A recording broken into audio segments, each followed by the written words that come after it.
Assalamualaikum warahmatullahi wabarakatuh. Semoga limpahan hikmah dan rahmat Allah Subhanahu wa Ta'ala tercurah kepada kita semua.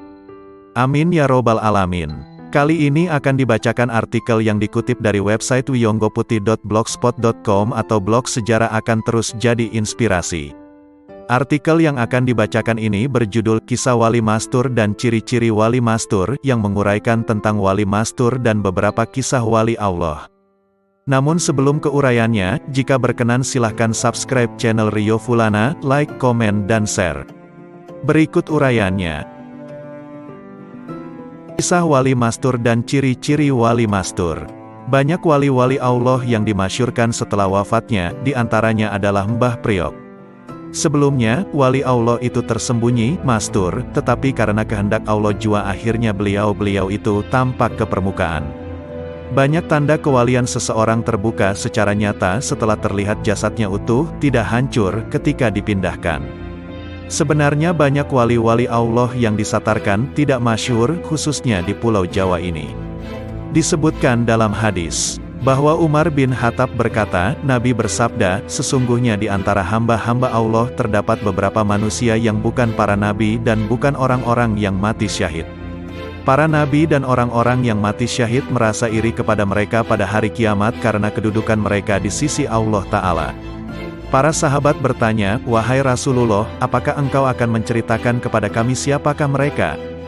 Beliau bersabda, mereka adalah orang-orang yang saling mencintai dengan ruh dari Allah tanpa ada hubungan kekerabatan di antara mereka, dan tanpa adanya harta yang saling mereka berikan. Demi Allah, sesungguhnya wajah mereka adalah cahaya, dan sesungguhnya mereka berada di atas cahaya, tidak merasa takut ketika orang-orang merasa takut, dan tidak bersedih ketika orang-orang merasa bersedih. Dan beliau membaca ayat ini, ingatlah, sesungguhnya wali-wali Allah itu, tidak ada kekhawatiran terhadap mereka, dan tidak pula mereka bersedih hati. Quran Surah Yunus 62. Hadis riwayat Abu Dawud.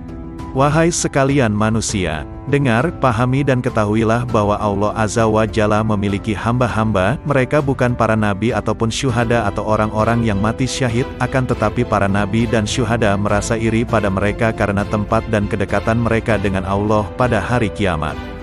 Kemudian, salah seorang badui datang, dia berasal dari pedalaman jauh dan menyendiri, dia menunjuk tangannya ke arah Nabi seraya berkata, wahai Nabi Allah, sekelompok orang yang bukan para nabi ataupun syuhada tetapi para nabi dan syuhada merasa iri kepada mereka karena kedudukan dan kedekatan mereka dengan Allah, sebutkan ciri-ciri mereka untuk kami. Wajah Rasulullah bergembira karena pertanyaan orang Badu itu, lalu Rasulullah bersabda, mereka adalah orang-orang yang berasal dari berbagai penjuru dan orang-orang asing, di antara mereka tidak dihubungkan oleh kekerabatan yang dekat, mereka saling mencintai karena Allah dan saling tulus ikhlas. Allah menempatkan untuk mereka mimbar-mimbar dari cahaya pada hari kiamat. Allah mendudukan mereka di atasnya. Allah menjadikan wajah-wajah mereka bercahaya, pakaian-pakaian mereka bercahaya, orang-orang ketakutan pada hari kiamat sementara mereka tidak ketakutan, mereka adalah para wali-wali Allah yang tidak takut dan tidak bersedih hati. Hadis riwayat Ahmad. Pernahkah mendengar tentang wali mastur atau wali yang tersembunyi? Banyak wali-wali tersembunyi, yang banyak orang tidak tahu. Semuanya memiliki martabat, tingkatan, dan kekhususan. Sehingga banyak orang lebih mengetahui wali yang masyhur daripada mengetahui wali khas yang derajatnya ditinggikan oleh Allah pada masanya dibanding lainnya. Bahkan seorang Sultan Aulia masyhur, Syekh Qutur Rabbani Abdul Qadir Al-Jailani Qodasallahu Sirahul Aziz, pada masa hidupnya tidak dikenal sebagai seorang aulia. Baru setelah 25 tahun terbuka hijab, dinding penutup akan kewaliannya. Syekh Abdus Salam bin Masyisi adalah seorang wali mursyid yang tidak dikenal pada masanya. Tapi setelah ditemukan di atas bukit oleh muridnya, yakni Syekh Ali Abul Hasan Asy-Syadzili, pendiri Tariqah Syadziliyah, barulah terkuak keberadaan dan kebesaran auliyanya di tengah umat. Masyhur atau tidak, bukanlah tujuan bagi seorang aulia. Semua terhitung dalam genggaman kehendak dan takdirnya. Maha besar Allah yang telah menyembunyikan para kekasihnya di balik hijab keanggunan hingga mereka tenggelam dalam samudera keesaan. Lenyap dalam lautan tauhid. Ketahuilah dulur, mereka ada di sekitar kita. Mereka tertutup di balik hijab Allah. Mereka sama sekali tidak engkau duga sebagai seorang wali. Sitrul aurah, wajib. Sitrul khususiyah, aujab. Menutup aurat itu wajib, maka menutup keistimewaan itu jauh lebih wajib. Kira-kira begitulah pegangan mereka. Namun bukan pula mereka sengaja menyembunyikan identitas mereka, namun memang kehendak Allah menutupi kewalian mereka di mata umum. Selain itu aulia di makom majdub ini di balik hijab Allah, dan tentunya hijab Allah itu suci. Maka hanya boleh dipandang oleh yang suci pula. Dari itulah mengapa kita yang dipenuhi karat dosa tidak dapat tembus untuk dapat mengenali para aulia. Sering kita dengar ungkapan, yang mengenal wali hanya wali. Itu benar sebab pandangan seorang wali melewati sirnya tidaklah terhalang apapun lagi. Maha besar Allah yang senantiasa memberi petunjuk kepada siapapun yang hendak Ia berikan petunjuk termasuk untuk dapat mengenali walinya. Dengan beberapa sumber guru dan pengamatan faham saya yang bebal ini, dengan lancang berani mengkategorikan beberapa ciri yang tampak pada seorang aulia yang mastur tersembunyi, sebagai berikut. 1. Mereka seseorang yang low profile, dalam artian keberadaan mereka di tengah masyarakat tidaklah terlalu berpengaruh bahkan tidak sama sekali. Ketiadaan dan keberadaan mereka tidak begitu menjadi perhatian. 2. Tentunya mereka seorang ahli ibadah yang benar-benar taat kepada syariat Islam yang telah dibawa Nabi Muhammad. 3. Meskipun mereka seorang ahli ibadah, namun seorang aulia yang mastur biasanya tidak tampak kebaikannya begitu pula keburukannya, kemungkinan mereka hidup sebagaimana orang yang lain sebagai petani maupun pekerja bangunan. 4. Mereka seorang ahli zikir. Meskipun dari yang dilihat mereka terlihat beraktivitas sebagaimana masyarakat pada umumnya, namun hati mereka tidak sekedipun berpisah kepada Allah di waktu jaga maupun tidur, dikala duduk maupun berdiri, dikala siang maupun malam. Mereka tenggelam dalam kemesraan bersama Tuhannya. 5. Adem hati ketika memandang ataupun dipandang oleh sorotan matanya, sebab seorang ahli zikir sejati yang benar-benar telah disebut dalam istilah tasawuf, bertubuhkan kalimah akan terpancar jelas di wajahnya. 6. Adem hati sesaat duduk atau bercakap dengannya, sebab seorang ahli zikir akan menyebarkan energi positif, nurullah, ke sekelilingnya. 7. Saat melihat sosoknya atau mengingat namanya, atau bahkan terdengar disebut namanya, maka sejenak kita pun ingat kepada nama Allah. 8. Wajah mereka terlihat sedikit kurus dan wajahnya yang terlihat agak pucat lantaran renggangnya rusuk-rusuk mereka dari kasur tempat tidur, dan memperbanyak akan mereka puasa-puasa sunnah untuk melatih melawan hawa nafsu. 9. Begitu mengagung dan memuliakan Rasulullah sebagai wasito mereka wasil kepada Allah. 10. Tidaklah lisan mereka mengeluarkan sepatah dua patah kata kecuali itu mengandung hikmah, walau memang ada sebagian kecil di antara wali majdub yang telah tenggelam sepenuhnya dalam kefanaan mengeluarkan perkataan yang tidak dimengerti. Sekiranya saja kita memiliki kejernihan hati dan atas petunjuk dari Allah, niscaya suatu saat kita diperkenankan bertemu mereka dan mengambil manfaat kepadanya, sebab mereka para aulia adalah khalifah Allah di muka bumi, para pewaris sah Rasulullah yang namanya diharumkan oleh semua penduduk langit, dan kehadirannya dirindukan pintu-pintu surga. Dalam hadis disebutkan, dari Abu Hurairah, dia berkata, bahwa Rasulullah bersabda, sesungguhnya Allah Ta'ala berfirman, barang siapa yang memusuhi waliku maka aku telah mengumumkan perang dengannya. Tidak ada takarubnya seorang hamba kepadaku yang lebih aku cintai kecuali dengan beribadah dengan apa yang telah aku wajibkan kepadanya. Dan hambaku yang selalu mendekatkan diri kepadaku dengan nawafil, perkara-perkara sunnah, maka aku akan mencintainya, dan jika aku telah mencintainya, maka aku adalah pendengarannya yang dia gunakan untuk mendengar, penglihatannya yang dia gunakan untuk melihat, tangannya yang digunakannya untuk memukul, dan kakinya yang digunakan untuk berjalan. Jika dia meminta kepadaku niscaya akan aku berikan, dan jika dia minta perlindungan dariku, niscaya akan aku lindungi. Hadis riwayat Bukhari. Kisah wali tukang sapu. Tiap pagi ia menyapu jalanan pasar. Usianya yang sudah cukup lanjut tidak menyurutkan niatnya untuk mengabdi kepada orang banyak dengan caranya sendiri, dengan menjadi juru bersih pasar. Tidak jarang para pedagang di sana meminta tolong kepada sang kakek untuk keperluan bisnisnya. Kakek ini seorang tukang sapu dan sekaligus tukang disuruh-suruh. Suatu malam, pedagang A meminta bantuan si kakek untuk mengantar barang-barangnya ke suatu tempat. Pedagang A memberi tempo, barang itu mesti sudah sampai sebelum subuh. Sang kakek tak menolak. Di tempat lain, pedagang B meminta tolong hal yang sama. Ia juga memberi batas waktu, subuh hari barang itu harus sudah sampai di tempat. Si kakek mengiyakan. Dan celaka, ketika bertemu dengan pedagang C, kakek itu diminta lagi untuk mengerjakan perintah yang serupa. Juga ada deadline, subuh. Uniknya, lagi-lagi kakek itu menyanggupi. Bagaimana bisa, pada saat yang bersamaan, barang-barang berbeda harus diantar ke tempat yang saling berjauhan? Pagi hari, semua barang sudah terkirim ke tujuan. Entah bagaimana mulanya, ketiga pedagang A, B dan C terlibat dalam obrolan. Sampailah ketiganya pada pembicaraan tentang pengiriman barang subuh tadi. Tiba-tiba mereka terhenyak, sebab ketiganya sama-sama meminta bantuan kepada orang yang satu. Bagaimana bisa, barang-barang mereka terkirim pada saat yang bersamaan oleh orang yang sama, si kakek tukang sapu. Sejak pagi itulah, pergunjingan perihal karamah kakek tukang sapu merebak. Manusia yang rendah hati itu tentu bukan orang biasa. Dia tentu kekasih walinya Allah. Esoknya, setelah sepanjang hari kemarin para pedagang di pasar sibuk membicarakan karamahnya, si kakek malah tidak muncul. Usut punya usut, ia dikabarkan meninggal dunia. Konon, setelah semua orang tahu akan rahasianya, si kakek bermunajat kepada Allah. Ia berucap kira-kira, "Ya Allah, karena rahasiamu ini sudah tersibak, maka kembalikanlah aku ke sisimu." Dan permintaannya dikabulkan. Wali Mastur. Fragmen cerita di atas mengingatkan kita pada pendapat Sayyidina Umar ibnu Al-Khattab.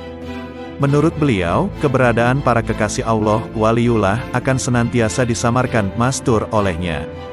Kita tidak pernah tahu, siapa-siapa saja yang diangkat menjadi kekasih olehnya, seperti kakek tadi, atau malah justru para pengemis, atau orang yang kita nilai gila di jalanan, atau bahkan orang terdekat kita sendiri, atau justru orang yang sedang berada di hadapan Anda sekarang ini. Allahu a'lam. Pendapat ini diamini oleh banyak ulama, meski beberapa yang lain tidak menyepakatinya, sebab beberapa banyak wali ada yang justru amat jelas terlihat. Dalam kaitan dengan kekasih-kekasihnya yang mastur itu, pelajaran yang kita petik adalah supaya kita tidak gegabah dalam menilai orang, apalagi sembrono menista dan atau mencemooh orang lain. Jangan-jangan, orang yang kita nista itu adalah justru kekasihnya. Yang menjadi soal adalah suatu saat Allah berfirman, sebagai hadis qudsi. Barang siapa melukai kekasihku, maka aku akan balik memusuhinya. Diceritakan bahwa dulu, ketika Syekh Abdul Qadir Jailani masih hidup, orang yang menyebut nama beliau tanpa berwudu, langsung terputus kepalanya. Ini karena, seperti firman Allah kepada beliau, "Abdul Qadir, engkau mengagungkan asmaku, maka aku pun memuliakan namamu." Alhasil, apakah kita memang berniat menjadi musuhnya? Kehidupan, nyeleneh, samut. Bagi masyarakat yang berdekatan dengan Pasar Kaliwungu, Mangkang, Jerakah, Karangayu sampai Pasar Bulu pada era tahun 70-an, mungkin tak asing dengan sosok Samut. Sepintas pria bertubuh tambun dengan ciri bertelanjang dada, sarung agak tinggi dengan gulungan besar di perut, baju disampirkan di pundak, berpeci ke belakang hingga terlihat rambut depannya, dan satu tangan terlihat menggerak-gerakkan jarinya seolah melakukan wirid. Sepintas, warga di era tahun tersebut hanya melihat bahwa Samut hanyalah sosok yang kurang normal, gendeng.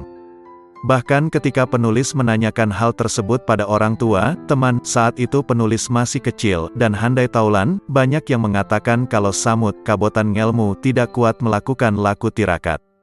Pekerjaan Samut secara kasat mata adalah seperti peminta-minta di pasar.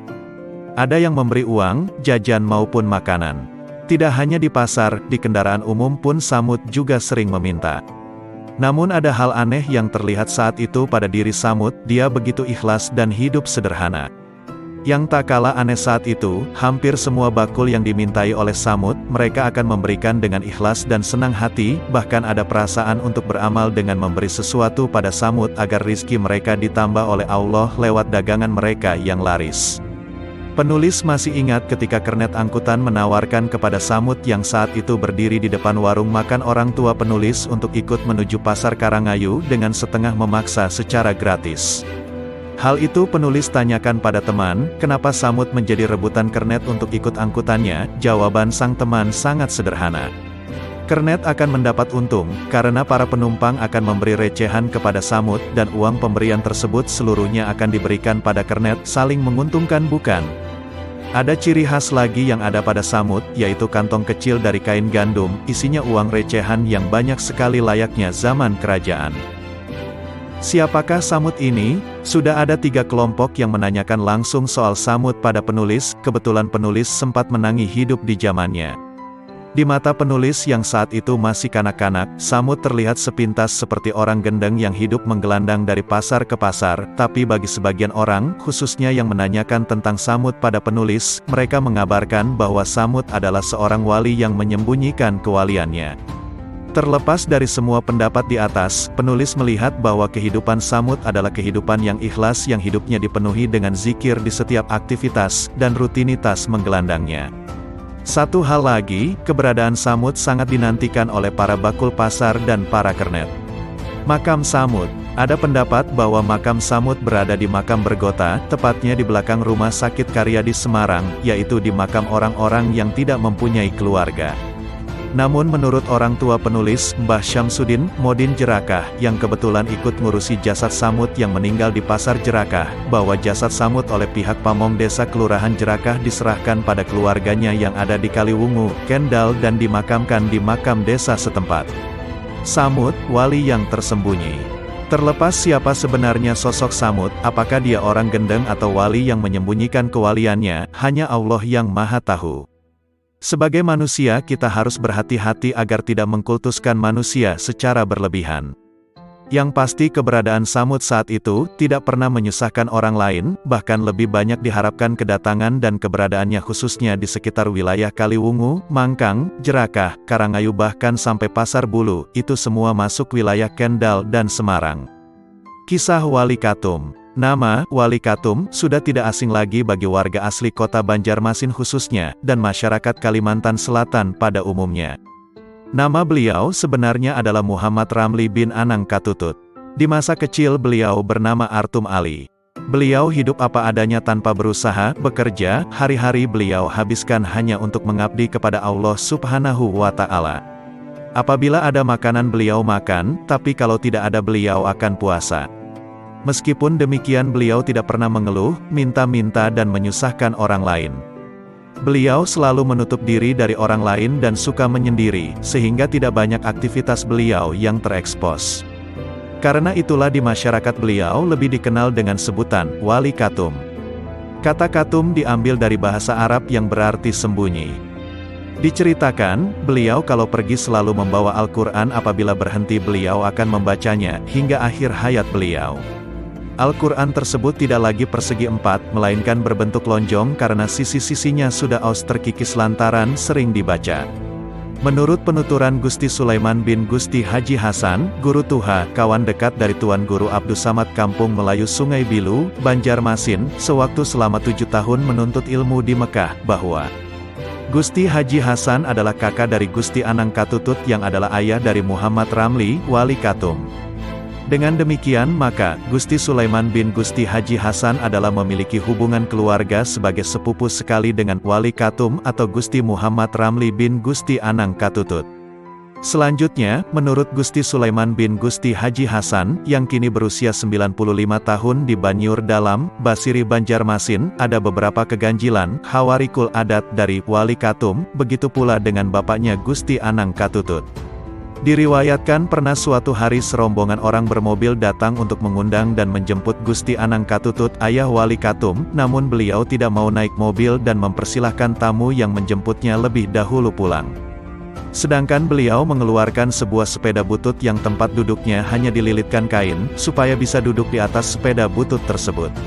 Namun alangkah terkejutnya rombongan yang ingin mengundang beliau, ternyata ayah Wali Katum sudah tiba lebih dahulu, dan sedang menyandarkan sepeda bututnya di depan rumah yang ingin mengundang tersebut, padahal sewaktu berangkat tadi rombongan yang mengundang lebih dahulu dan cepat karena menggunakan mobil.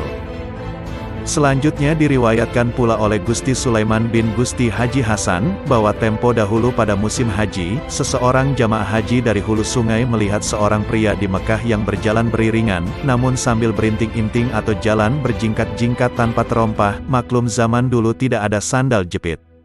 Lalu jamaah haji tersebut bertanya pada pria yang berjingkat, apakah sedang kepanasan kaki berjalan di padang pasir, namun pria itu menjawab, "Tidak." Kemudian ditanyakan siapa namanya dan tinggal di mana. Pria misterius itu menyebutkan namanya Muhammad Ramli dan alamatnya di Tebu Darat, hulu Sungai Tengah. Karena merasa kasihan oleh jamaah haji itu, ketika melewati pasar dibelikanlah sepasang terompah. Namun setelah menerima terompah tersebut, pria berjingkat-jingkat tadi menghilang begitu saja. Setelah selesai menunaikan ibadah haji dan pulang ke kampung halaman, sang jamaah haji tadi teringat dan ingin pergi menemui Muhammad Ramli di Tebu Darat. Tapi menurut penduduk kampung Tebu Darat, bahwa tidak ada warganya yang naik haji tahun ini. Tapi kalau orang yang bernama Muhammad Ramli memang ada, tapi tidak pergi haji, namun hanya berkholwat di gubuk persawahan. Merasa penasaran, sang jamaah haji itu lalu minta diantar ke gubuk Muhammad Ramli tersebut. Dan ternyata memang beliaulah yang bertemu dengannya di Mekah, sedangkan sepasang terompah terlihat ada digantungkan di dinding rumah gubuk Muhammad Ramli. Sejak saat itulah masyarakat baru mengetahui bahwa Muhammad Ramli adalah seorang wali Allah, sehingga beliau diberi gelar Wali Katum atau wali yang tersembunyi. Gusti Muhammad Ramli atau Wali Katum wafat tanggal 24 Juni tahun 1982 Masehi, bertepatan dengan tanggal 29 Syaban 1402 Hijriyah pada usia sekitar 70 tahun. Makam Wali Katum terletak di Desa Tebu Darat, Kecamatan Labuan Amas Selatan, Kabupaten Hulu Sungai Tengah, Kalimantan Selatan. Makam keramat Wali Katum juga menarik karena selalu mendapat kunjungan ziarah dari masyarakat Kalimantan Selatan dan juga wisatawan peziarah lainnya. Wali Mastur zaman Abah Guru Sekumpul. Ada seorang Sayyid, zuriyah Rasulullah, yang setiap hari duduk-duduk di tempat perjudian. Sampai suatu saat ajal datang menjemputnya, orang-orang kampung tidak ada yang tahu siapa dia sebenarnya. Di saat wafatnya, hanya istri dan anaknya yang menghadapi jenazahnya, tidak ada satu tetangga pun datang. Tidak ada satu pun tetangga yang mau memandikan, mengkafani, mensalatkan jenazahnya. Sang istri menangis melihat keadaan suaminya, dia pun berdoa, "Ya Allah, bagaimana dengan jenazah suamiku, apakah aku buang ke sungai Mahakam ini atau aku biarkan sampai membusuk? Engkau yang maha luas rahmatmu, berilah petunjuk." Tiba-tiba masuk seorang tampan tinggi rupawan mengucapkan salam. "Assalamualaikum ya Syarifah." Tampak puluhan orang berjubah dan bersorban mengiringi di belakangnya. "Waalaikumsalam warahmatullah." Saat melihat sang guru, si Syarifah tersentak kaget bukan main, yang datang adalah Al-Imam Al-Qutubul Aqwan Asy-Syaikh Muhammad Zaini bin Abdul Ghani Sekumpul. Syarifah bertanya, "Kapan pian kesini guru? Kalimantan Timur dan Kalimantan Selatan sangatlah jauh, apalagi kami di daerah Hulu Mahakam Kembang Janggut ini." Jawab Guru Sekumpul, "Allah yang memudahkan." Tiba-tiba dari luar banyak orang kampung datang, dan terperanjat seketika tahu yang datang Guru Sekumpul, maka mereka keheranan dan salah satu dari mereka berkata, "Wahai guru, ini adalah orang yang senang berjudi, tiap hari duduk-duduk di tempat perjudian."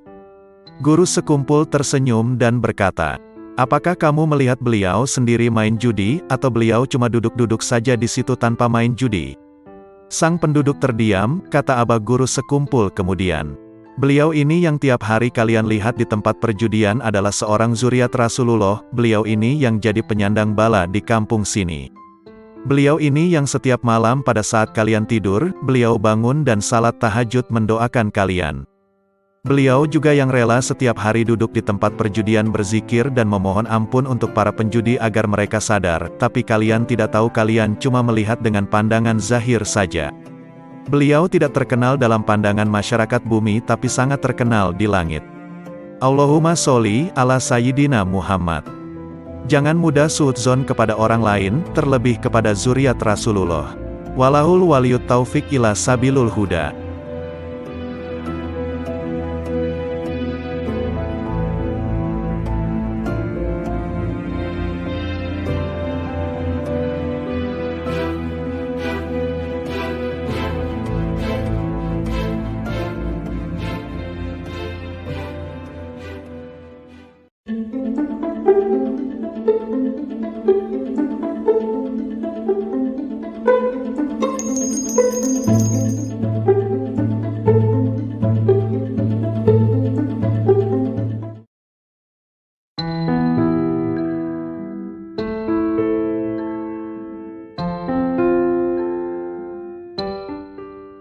Assalamualaikum warahmatullahi wabarakatuh. Semoga limpahan hikmah dan rahmat Allah Subhanahu wa Ta'ala tercurah kepada kita semua. Amin ya robbal alamin. Kali ini akan dibacakan artikel yang dikutip dari website wiyonggoputih.blogspot.com atau blog sejarah akan terus jadi inspirasi. Artikel yang akan dibacakan ini berjudul Kisah Wali Mastur dan Ciri-ciri Wali Mastur, yang menguraikan tentang Wali Mastur dan beberapa kisah Wali Allah. Namun sebelum ke uraiannya, jika berkenan silahkan subscribe channel Rio Fulana, like, komen, dan share. Berikut uraiannya. Kisah Wali Mastur dan ciri-ciri Wali Mastur. Banyak wali-wali Allah yang dimasyhurkan setelah wafatnya, di antaranya adalah Mbah Priok. Sebelumnya, wali Allah itu tersembunyi, mastur, tetapi karena kehendak Allah jua akhirnya beliau-beliau itu tampak ke permukaan. Banyak tanda kewalian seseorang terbuka secara nyata setelah terlihat jasadnya utuh, tidak hancur, ketika dipindahkan. Sebenarnya banyak wali-wali Allah yang disatarkan, tidak masyhur, khususnya di Pulau Jawa ini. Disebutkan dalam hadis, bahwa Umar bin Khattab berkata, Nabi bersabda, sesungguhnya di antara hamba-hamba Allah terdapat beberapa manusia yang bukan para nabi dan bukan orang-orang yang mati syahid. Para nabi dan orang-orang yang mati syahid merasa iri kepada mereka pada hari kiamat karena kedudukan mereka di sisi Allah Ta'ala. Para sahabat bertanya, wahai Rasulullah, apakah engkau akan menceritakan kepada kami siapakah mereka? Beliau bersabda, mereka adalah orang-orang yang saling mencintai dengan ruh dari Allah tanpa ada hubungan kekerabatan di antara mereka, dan tanpa adanya harta yang saling mereka berikan.